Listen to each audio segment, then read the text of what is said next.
Hello and welcome back to the Trumpet Daily. As you can see, we're taping outside our home set today. We've taped so many programs for you back there at our studio inside Armstrong Auditorium. That's our home office in Edmond, Oklahoma. That's where the Trumpet Daily is based, on the campus of Herbert W. Armstrong College. But today we wanted to bring you the Trumpet Daily from a special location. Right now we're obviously not in Armstrong Auditorium. We're not in Edmond, Oklahoma. In fact, we're 4,500 miles away on our new campus in England. This gospel of the kingdom will be preached in all the world. And he said unto me, you must prophesy again.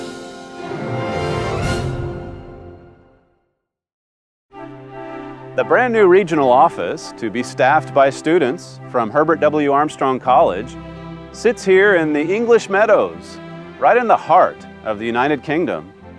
It's a natural countryside of fields, hedges, and woods. It's a place where Shakespeare might have roamed, just a few miles from Stratford-upon-Avon, where many people believe Shakespeare lived. In the middle of this countryside lies an estate on 22 acres of meadows and pasture land. Growing from the land are mature beech trees and oak trees, and one majestic cedar of Lebanon. The landscape slopes downward and offers a view of a water garden and of Edstone Lake. In the middle of this estate stands the manor house. The building site itself dates back to the 8th century. In the early 18th century, it was the home of the poet William Somerville. The house that stands today was built in 1939 and has a slate roof of Cotswold stone. It covers approximately 24,000 square feet and is embellished with stone window frames, cornices, balconies, and terraces. The interior design allows sunlight into every room in the house. This neoclassical structure in the West Midlands is a building of significant historical and architectural value. Its name is Edstone.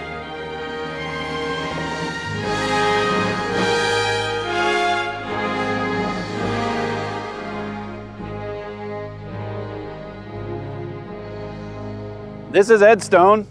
It's really a joy to be able to say that name. For months, it's been a possibility, a hope of ours. But today, the day we post this episode, Edstone becomes a reality. And it becomes a symbol for a great work to come. But before we talk about the future, let's talk about heritage. Next semester, we will be assigning 11 students from Herbert W. Armstrong College to work here in Edstone in support of God's end-time work. Herbert Armstrong, our college's namesake, was one of the greatest educators and cultural leaders of the 20th century. People watched him present the World Tomorrow program on almost 400 television stations. People read his books literally by the millions. And more than 8.5 million people read the magazines that he founded.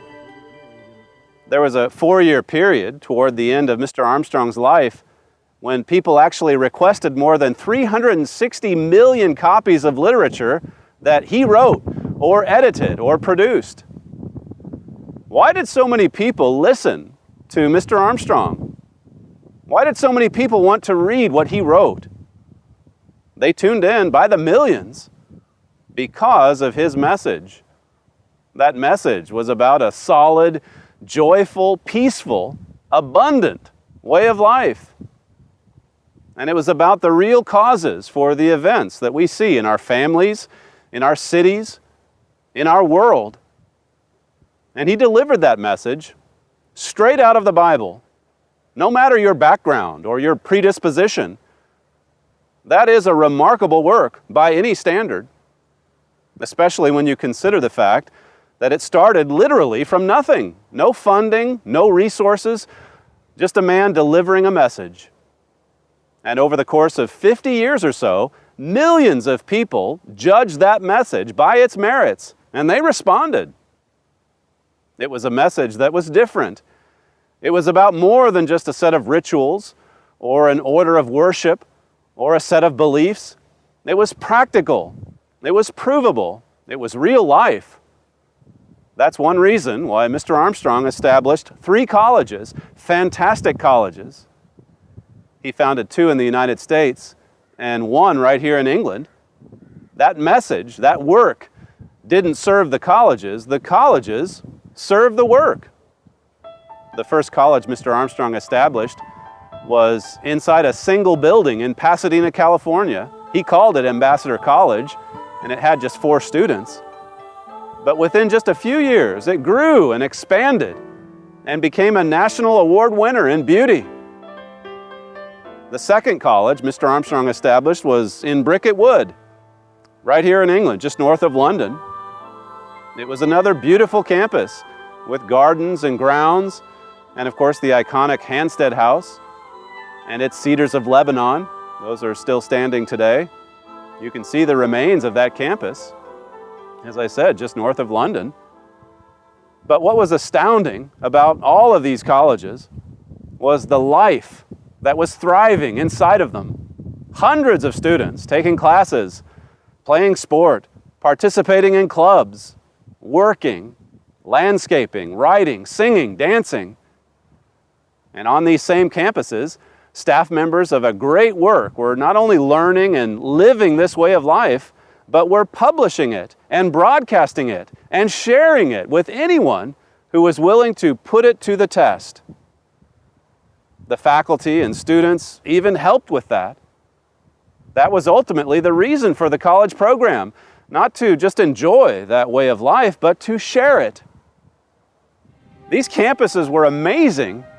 Whether it was the college students or the workers, they filled these places with real, abundant life, and they labored to share it.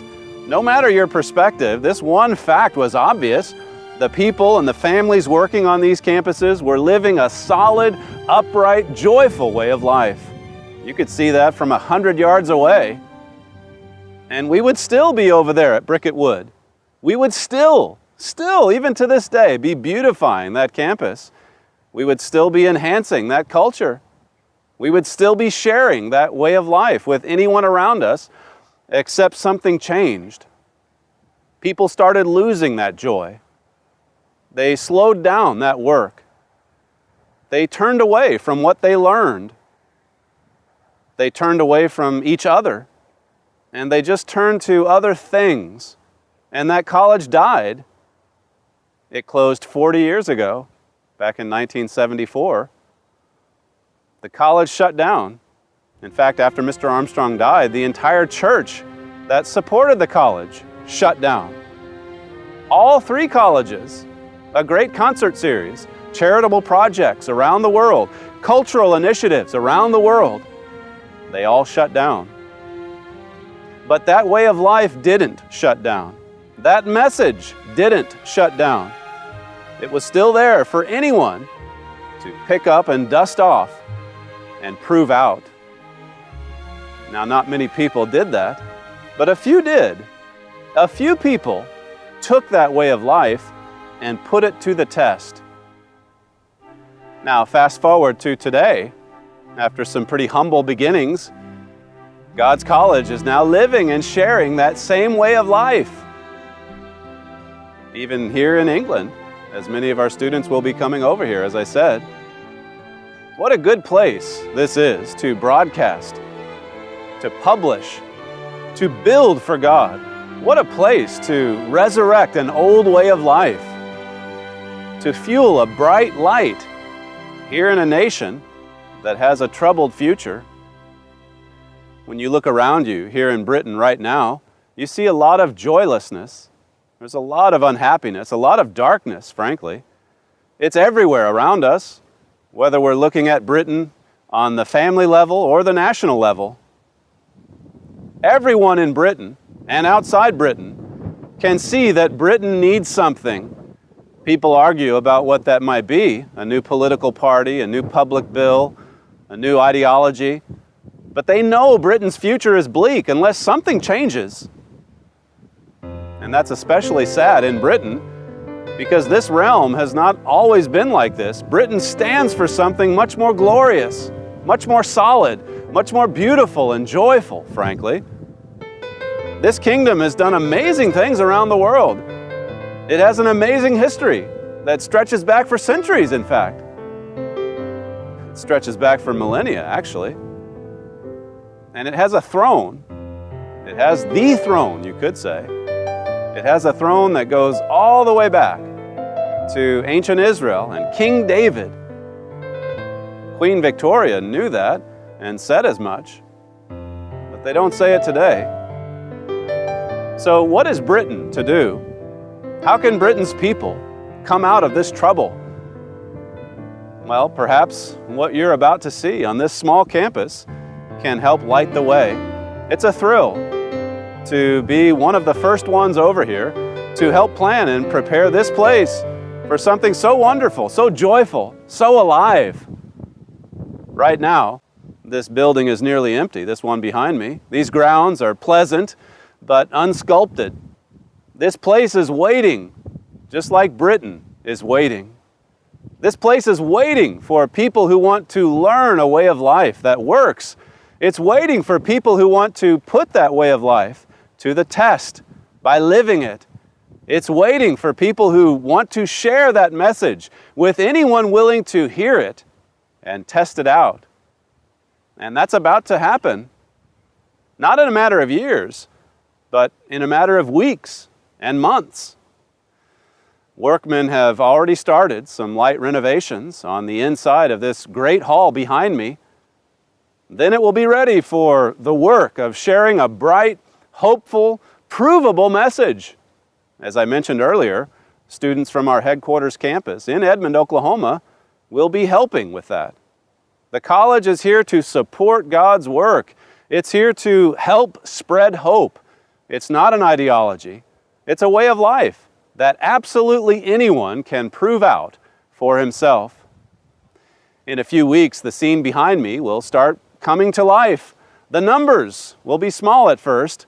For sure they'll be small, but the way of life will be bright, and the work and the activity will be fervent, and the numbers will grow, and they'll grow quickly.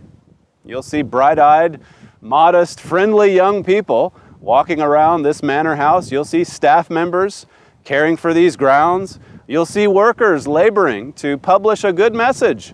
You'll see families, solid, joyful families, bringing this place to life, not just so that they can enjoy it, but so they can share it. After the preliminary work is done, our regional office here in the UK will move here to Edstone, and that's a big milestone in itself. But then just a couple weeks later, as I said earlier, by January 12th, we plan to bring in those students to help support God's work. It has to start small, but it has to start now. For 40 years, Britain has gone without. It's drifted. It has run aground, and it's begun to sink. It needs hope. It needs to find the way forward. That's becoming more obvious and more urgent with every headline, every morning here that we wake up in the UK. Well, that hope starts here. The students here, the workers here, will prove that out, just like thousands of people have done before, just like millions of people have heard about and read about and watched with their own eyes. And they'll help present that example and that message to you yourself to examine and test. That's the mission for Edstone, and that's the good news that we want to share with you today. Be sure to stay tuned. We'll have a lot more updates from this very campus in the road ahead. Thank you for joining us today here in Edstone, England, and we'll see you next time on the Trumpet Daily.